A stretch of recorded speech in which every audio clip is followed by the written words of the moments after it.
Welcome to Growing Belleville Through Community Chats, a podcast presented by the Greater Belleville Chamber of Commerce to help highlight, promote, and enlighten people, businesses, and community events in the Greater Belleville area. Here are your hosts, Stephen Sedlak and Erik Huber.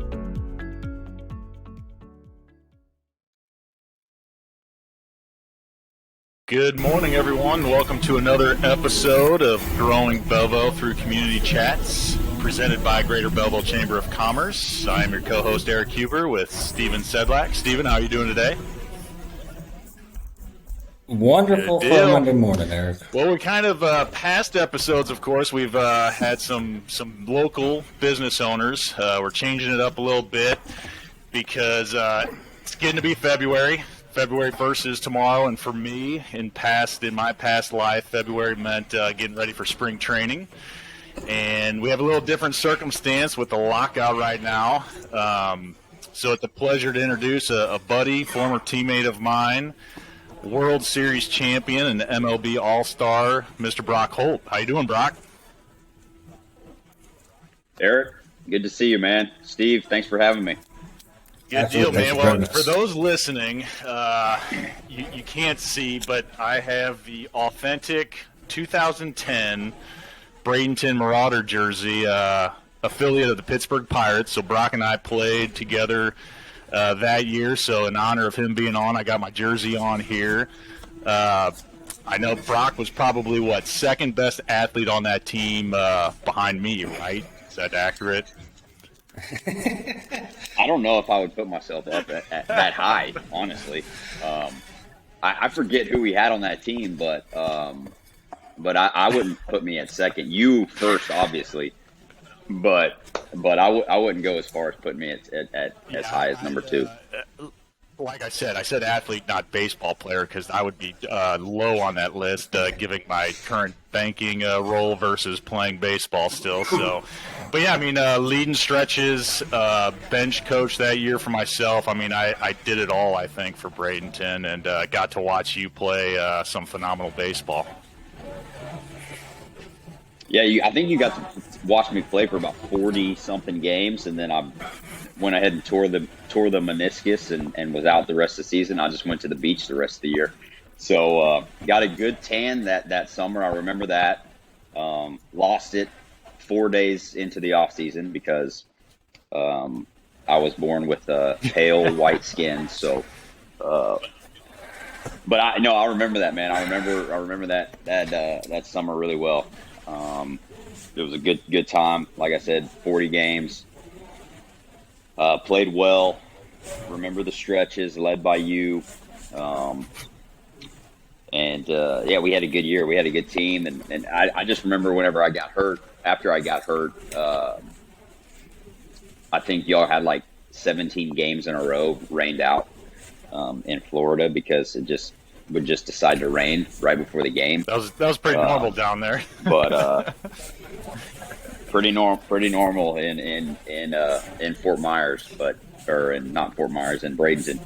But yeah, man, we had a good time. We had a good crew that year. I remember. Yeah, that summer was just like you said.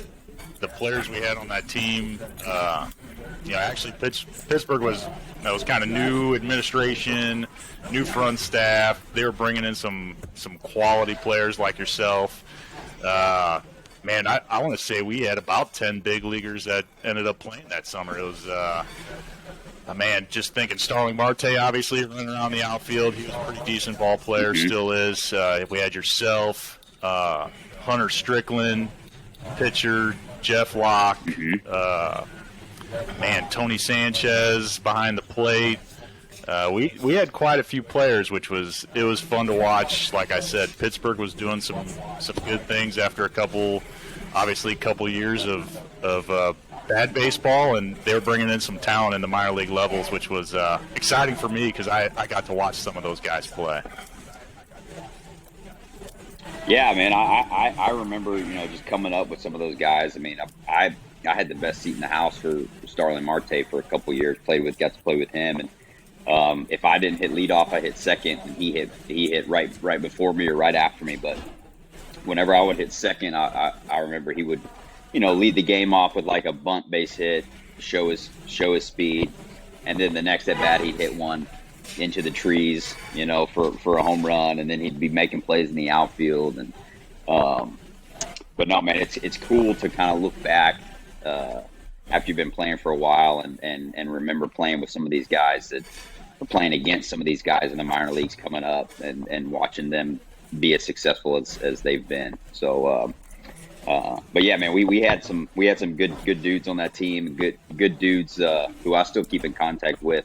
From my minor league pirate playing days. So, we had some good times in Bradenton, that's for sure.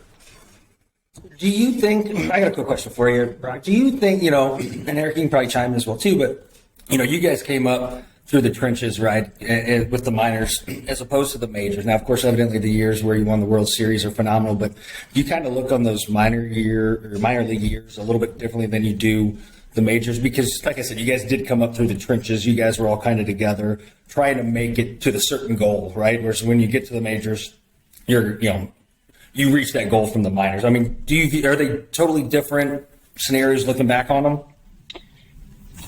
Yeah, I mean, I think when you're going through it and you haven't been to the big leagues, you don't really realize, realistically how bad it is,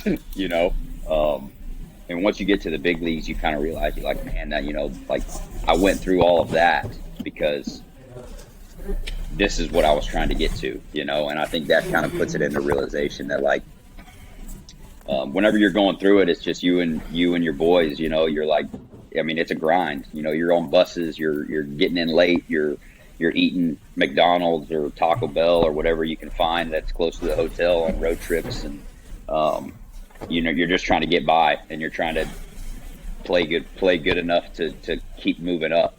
And then when you finally get to the major leagues, which is, everyone's goal, it's like, all right, well, now I know why I did all that stuff. And you kind of realize how hard it was, how hard it is.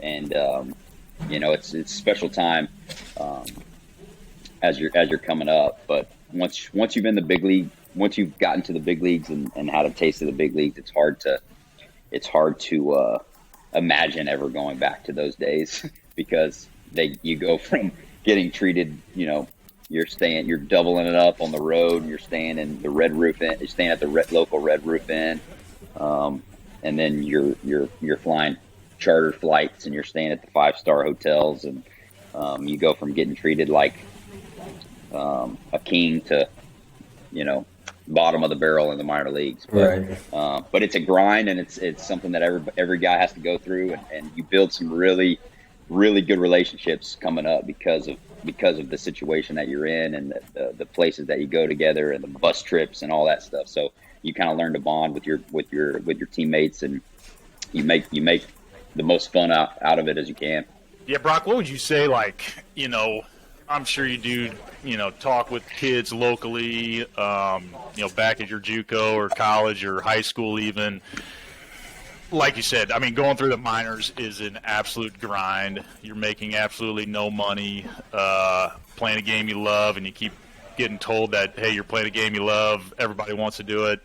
But, like, what mentally for you or physically, what were the things that you focused on the most or that you think helped you get yourself to the big leagues?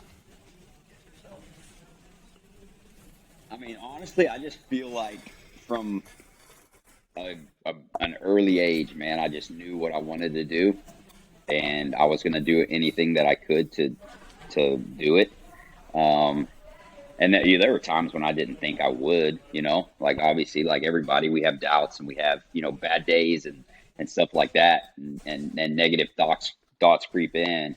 But I always wanted to play in the big leagues and be a big leaguer. And, that was just part of the journey, and for me, you just kind of, like, once you start playing against guys and you get higher up and you have some success, you start thinking, all right, maybe I can do this, like you get to the higher levels and you're playing against guys who have been in the big leagues and been back down. And you're like, all right, well, I'm here with this guy, so I can, I can do this, and you have success, and you just kind of build that confidence. But for me, it was just something that I always,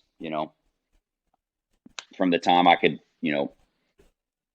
people ask, what do you want to be when you grow up? I was like, I want to play in, I want to be a Major League Baseball player. So I think for me, it's just always been, that's what I wanted to do. And, I was just going to do whatever I had to do to get there. The minor leagues is tough, man. It's a grind, and it is part of it, guys, some guys take a little bit longer. Some guys will ride it out as long as they can.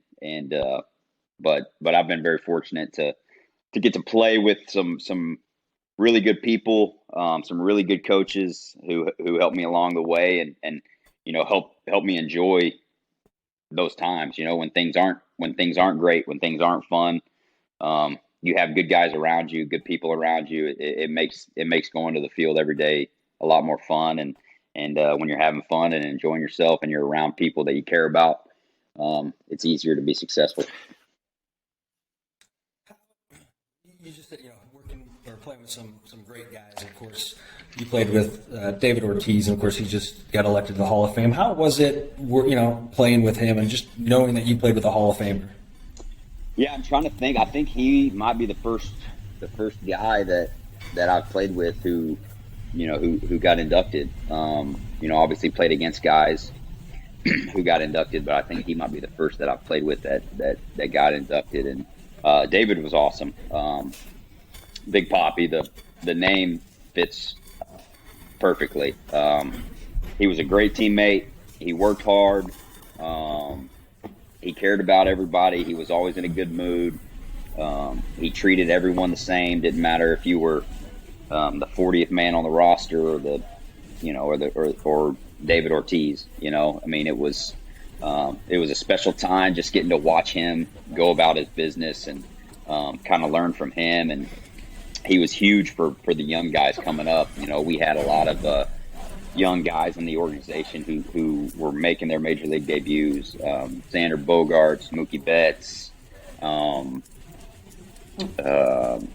Jackie Bradley, a lot of young guys making their debuts and coming up and trying to help the Red Sox win. And he was the perfect guy to be there, him and Dustin Pedroia, of course. But they led by example. They said they talked when they needed to talk. They spoke up. Everybody listened. He was a person that when he walked in the room, if he had something to say, everybody shut up and listened, and everybody respected them. And man, I couldn't be more happy for him. Obviously, seeing him get in, I was hoping he would this first time, and he did. So we were very excited for him. But he's one of the best. Not only just players that I've played with, but teammates, person. So it's like I said, man, I've been very fortunate to play with a lot of really good dudes, and he's a Hall of Famer now in the books and on the field and off the field. So couldn't be more happy for him. Brock, yeah, played with a couple decent players there that you just listed off there, but as I mentioned prior, so drafted by the Pirates, you get to make your debut with the Pirates in 2012, and you do get traded right away that off season after making your debut with the Pirates in the big leagues. Of those guys, switching organizations, I'm sure, is not easy. New philosophy, new people, new coaches, everything. But when you broke into the big leagues with Boston, then who was that one guy that kind of took you under their wing, or who'd you kind of shadow and see what they're doing on a day-to-day basis? Yeah, man, going from an organization like the Pirates to Boston, I didn't really know what to expect. Obviously, I'd come up through the Pirates organization rather quickly, made my debut, played well, was expecting to have a chance to make the team there, I guess, in 2013, but got a call the day after Christmas, say, hey, man, we're traded you to the Red Sox. And at first I was like, oh, no, this is probably not the best move for my career. I just made my debut. was looking positive for the coming year. And then you look at the roster the Red Sox had at the time, and I had really only played second base up to that point, some shortstop. And the Red Sox had Dustin Pedroia. It's like, I'm not going to play second base. So, I was a little intimidated going into my first big league camp in Fort Myers with the Red Sox, with guys like Dustin, David Ortiz. I mean, that year they had, the whole team was veterans. Mike Napoli, Johnny Gomes, John Lester, John Lackey, David Ross, Shane Victorino. Those teams were just ridiculous, man. Dude. Yeah. Jacoby Ellsbury. I'm going in, and I'm like, holy moly, dude! Like, I don't fit in this clubhouse. I kept my mouth shut. If someone talked to me, I talked to them, but I minded my own business. I got to where I was supposed to be when I was supposed to be there, and tried to stay out of everybody's way. But for me, it's Dustin Pedroia, man. Like, I can't say enough good things about him, man. As a teammate, as a friend, just getting to watch him for as many years as I got to watch him, and he's the one guy probably at the top of my list that he did a lot for me as a player, as a person. Taught me a lot just by watching him, and I always enjoyed watching him, like, growing up. Obviously he's not that much older than me, but high school, college years, watching baseball, being a baseball fan, I was a fan of Dustin Pedroia. So getting to play with him and watch him work and the way he went about his business every single day was pretty special. He's a special human being. He's got a lot to say, and he knows how to get the best out of everyone. But like that team, man, I'm telling you, Mike Napoli was a big one for me. He was always really good to me. I'm one of my better friends today. I still keep in touch with him. David Ross, like all those guys, man. It was just a good. John Lackey bought me some suits. They were just good veteran guys that, obviously they won the World Series. I guess I can say we won the World Series that year because I was part of it, mostly in AAA that year. But yeah, man. But it was just a good group of veteran guys, dude. Johnny Gomes was great. I can't say anything bad about any of them, and I think that's why that team had so much success, because they all knew how to win. They all worked hard. They knew how to have fun, and man, it was just like I said. I've been very fortunate to play with some of the teams that I've gotten to play with, and play with some of the guys that I've gotten to be around. But off the top of my head, those guys are up there for me. But Dustin's as good as it gets. Yeah, we won't talk about that 13 season too much, since you guys beat our local Cardinals in the World Series that year. Yeah. Well, I was watching it at home just like you guys were. So. I was gonna say, you still got a ring, though. That's a little bit better, didn't it? I got a ring to show for it, but I didn't really do much. So let's move into obviously 2018. So you get your second ring there. Big part of obviously that season. One of the games, obviously, that I'll never forget watching you and on SportsCenter the next day all over. I don't know if you'll remember the date, but I think, what was it, October 8th, 2018? Do you remember that day? ALDS versus the Yankees. You got it framed up there. There it is. That's the jersey and the bat. It's actually a Mookie Betts bat. It doesn't even have my name on it. So did you use Mookie's bat the whole game? Well, I had been using Mookie's bat like the last probably 2 months of the season, because I was in like a huge slump, probably 3 for 30 something, maybe worse. And we were in Toronto. I remember it was August something. We were in Toronto, and I said, Mookie, I came in, I got out my first at bat. I was like, Mookie, if I get out again, I'm using your bat. He goes, all right, that's fine. Got out my second at bat.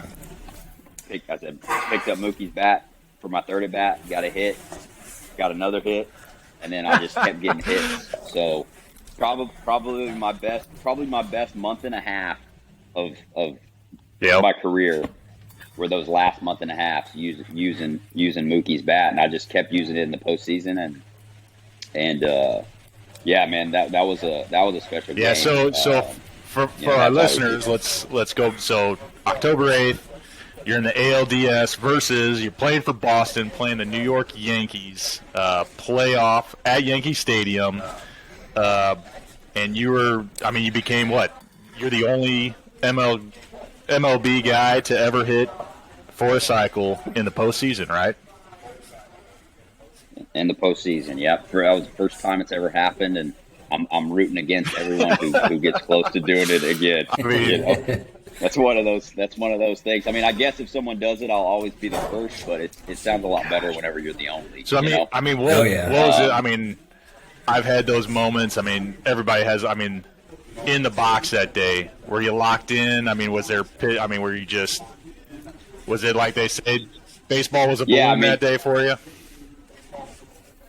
Yeah, well, it was a balloon for everybody. We won 16-1, I think, so we were just tally-whacking balls all over the field,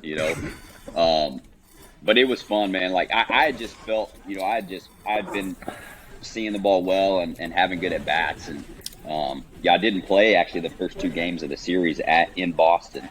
And then Luis Severino was starting, and AC sent me a text the night before and said, "Hey, you're in there tomorrow," and I texted him back and said, "Are you sure?" Because I was like 0 for 15 or 0 for 16 against Severino in my career, and he knew that, and we always joked about it. So I said, "Are you sure?" And he goes, he put, "Haha, yeah, you're in there." I said, "All right."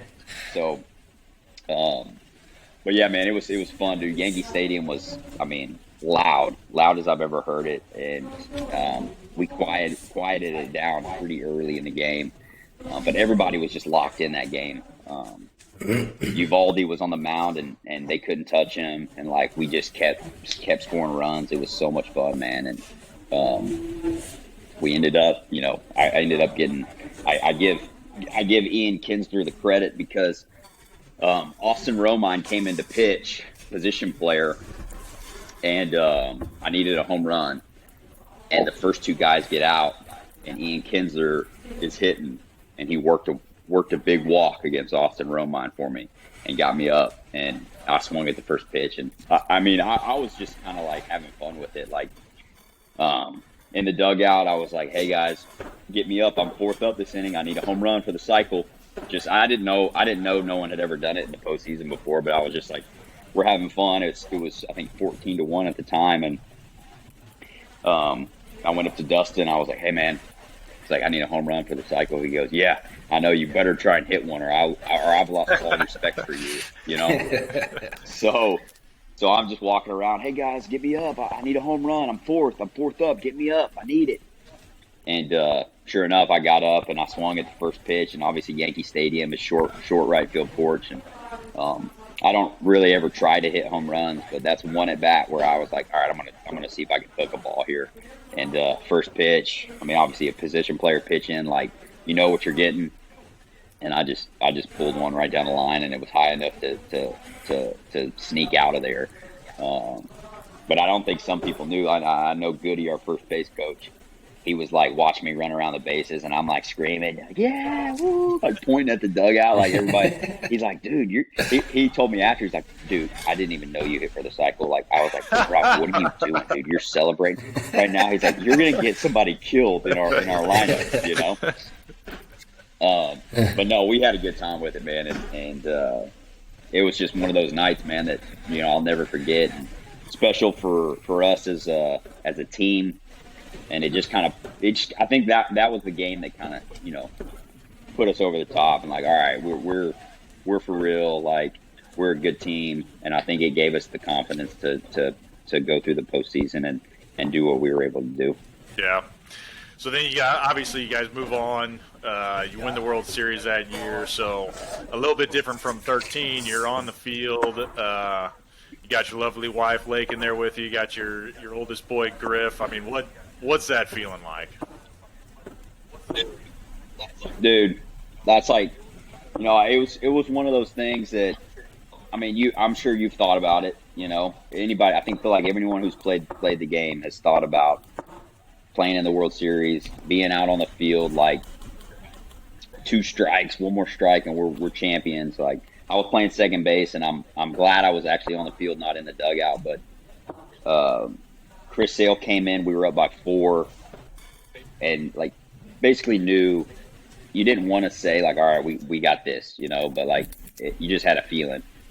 Sale came in, struck out Justin Turner, struck out Kike Hernandez, and then Manny Machado. He got Manny Machado to 2 strikes, and it's just one of those things like, oh my gosh, like I'm actually in this moment, that I've always thought about, and I'm looking around Dodger Stadium just trying to take it in. It was almost in slow motion. Like I'm at second base, looking around like, oh my God, we got 1 more strike and we're champs. And I'm like, honestly thought to myself, I was like, all right, well, how am I gonna celebrate? Because the camera always shows everyone on the field how they celebrate. Yeah. I don't want to look like an idiot out here. I got to think about this. Tripping over your feet. And then tripping over your feet. So I mean, he threw the slider, struck out Manny, and my first reaction, I just went down to a knee just to say thanks to God for allowing me to be there, and just a quick thank you, to him and for the blessings that he's given me, the ability to be where I was. And then I ran to Bogey, we hugged, and then we dogpiled, man. And it was awesome. Like, there's no better feeling than that. And then obviously Lakin and Griff came down, and then my family was there. Lakin's parents were there. So, we got to celebrate with everybody and walk around the field, and it was just after that was just a big party, and it was, I mean, that's what you dream about as a kid, man, playing in the World Series and winning the World Series. And, I was able to do that with the Red Sox team who, I don't know if I'll ever be a part of something that special or a group that special. I mean, we won 108 games in the regular season, set the franchise record, went 11-3 in the postseason. Like, it was just, I mean, even from spring training, man, it was just like that group was so much fun to be a part of, that it was only fitting that we were the last team standing that year. So 2018 will always have a special place in my heart, and glad I was able to do it with a group of guys that we did it with. And then obviously that Lakin and Griff got to be there, and my family and Lakin's family as well. Just hearing that just gets me all amped up for baseball season to start up again. We just got our season tickets renewed for the Cardinals and all this. I don't mean to be the Debbie Downer here, but it is a topic with baseball right now of the lockout. And here we are 2 months into it, basically. And I don't know. I'm just kind of curious. I'm sure there's some things you can say and can't say or whatnot, but just kind of curious your take on things and where you see things going, and the season will come sooner than later. Yeah, I mean, I wish I could tell you things need to start moving pretty quick, because I mean, like Erik said, it gets to be February, and you're thinking about, all right, when am I going to go down to spring training? Pitchers and catchers report. Supposed to report probably, I would think in a couple weeks. But we as players, we can be a part of those, those conversations, and we get little, we get a little inside information from time to time. But I honestly, man, I don't know. People ask me all the time, like, what do you think is going to happen? Do you think we're going to start on time? And I don't know. I hope we do. I hope there's an agreement soon. I know everybody wants to play. That's between the smarter people than me, the higher ups, that I don't get involved in that. I just go where they tell me, when they tell me to be there. So I'm hoping things get worked out. I'm hoping we can get an agreement here soon. And because I'm still a free agent, so I don't even know. After I mean, there's a lot of people who need jobs. There's a lot of free agents. There's a lot of guys who have jobs who are arbitration eligible that they've got to get those things settled. So whenever there's still a lot of things that need to be done after the agreement actually, right, happens. So it's going to be a wild time, once they do come to an agreement. Because I mean, there's hundreds of free agents who need a place to play, need a job. So I'm anxious to see what happens whenever things get settled. If they get settled, I'm hoping that sooner rather than later. So it's nice it was to know. wild. Go ahead. I was just gonna say it was wild leading up to the lockout with all the signings, and then I agree with you. I think it's once things do, I think it's just going to be a frenzy and a fast moving process from there, because I'm sure people kind of have an idea before things stopped or some talks, but I'm curious. I'm anxious for that all to come to fruition. Yeah, and I think a lot of those signings early on were because the lockout was pretty evident that it was going to happen. I think everyone knew that we weren't going to come to an agreement and that there was going to be a lockout. So I think some of these guys, signed earlier than they might have normally signed for. But obviously everybody got good deals, and that's what everybody's trying to do is get the best deal for them and where they want to be with, moving forward in their careers. And happy for a lot of those guys. But yeah, man, there's still a lot of guys out there who don't have jobs, who are free agents, who whenever teams can start talking to players again, it's gonna be a wild ride. So it'll be interesting to see what happens once things get going again. Absolutely. Well, hey, Brock, I know we're coming up on a little over 30 minutes, but it's been awesome talking. I did want to talk on one more thing if you got a couple extra minutes here. I think probably one thing. Hopefully, I'm accurate with this statement, but you were definitely loved by the Boston fan base, being there for a majority of your career. And I would like to think that probably a lot of it had to do with your involvement with the Jimmy Fund and kind of the charity side of things, the off-the-field aspect of what you do, which is amazing. So maybe touch base a little bit on, kind of how that came about, the Jimmy Fund, how you get involved with it, who else is all there that you try to help and support as well. Yeah, well, see, I showed you all this jersey back here, the cycle jersey, which means an awful lot to me. But Lakin got me this jersey too. That probably my favorite one I got. It's the jersey with Boston, but it's got a bunch of the kids from the Jimmy Fund signed it for me. That's awesome. So I've got that one framed up here. But no, man, the Jimmy Fund was. I still is I don't play for the Red Sox anymore, but I'm still. Me and Lakin are both still very involved. Obviously not as involved as we were because we're not around. But we try and help out however we can, whenever we can. I know 2 or 3 years ago we had created some T-shirts, some hoodies, blocking out cancer.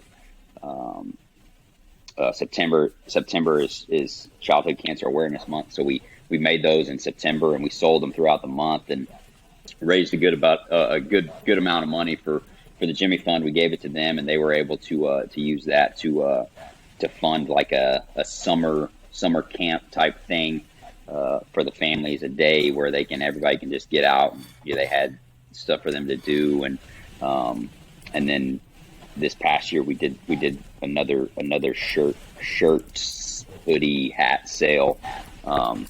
And we split proceeds with the Jimmy Fund and the Cook's Children's in Fort Worth. Since I was with the Rangers, we wanted to do something with the local tie, but split the proceeds with those two organizations. And I was telling you last night, Erik, that I was part of the Red Sox organization, the Jimmy Fund, for 8 years of my life, and built a lot of really good relationships with some kids there, with some families there, and still keep in touch with them, FaceTime, text back and forth, and just check in every now and then.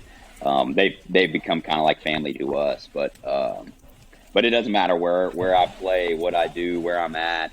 I'm always gonna want to be a part of the Jimmy Fund and help out however I can. It's just something that meant so much to me and Lakin both in our time in Boston. And like I said, man, you build those relationships that you can't just forget about, you know. So it's one of those things that we'll always try and help out whenever we can. And I'm sure whenever I'm done playing, I'm going to call Lisa over at the Jimmy Fund and see if I can't dive in a little deeper with them and do what I can to help out. But we're excited about that organization. It's obviously, you know, it's whenever we were there, it was described as the best place you never want to be. Kind of like one of those things. I mean, like going to the clinic was such a joy for me because I got to see how strong some of these kids were, some of these patients.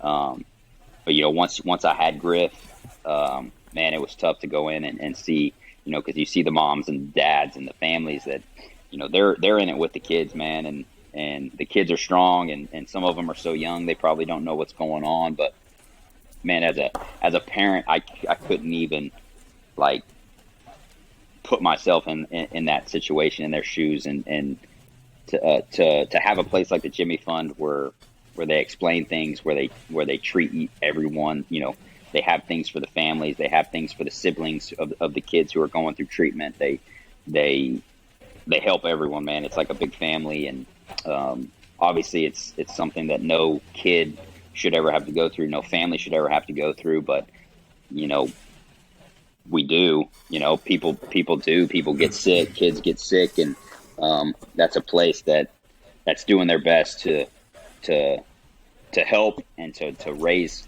money, raise funds to hopefully one day, you know, cancer not being, you know, as scary as it is, and I hope we get to that point. But that's what we try to do, man. Like we raise money and like every dollar helps.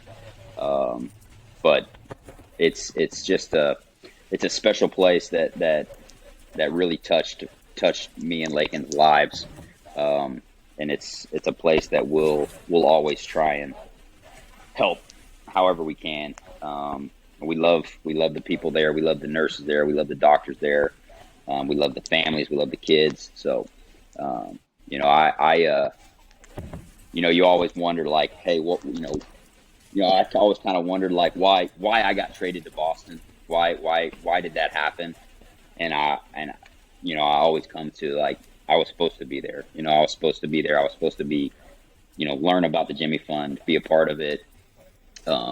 And you know, I'm just so thankful that I had that time in my life, that time in my career, and was able to build the relationships not only with my teammates and the people in the Red Sox organization, but with the Jimmy Fund as well. So something I'll always go back to, be a part of. And it's just one of those organizations that, you know, I'm just happy that I get to be a part of it and get to help however I can. Yeah, that's awesome, man. Good job, dude. Well, hey, appreciate your time. Love seeing you today. Love talking to you, dude. Good luck with the free agency. Hopefully this, you know, lockout ends sooner rather than later, so you can get your man, you'd probably look good with some birds on the bats across the chest, man. Hey, man, I'm up for anything, man. As long as I don't have to go back and play for the Marauders again.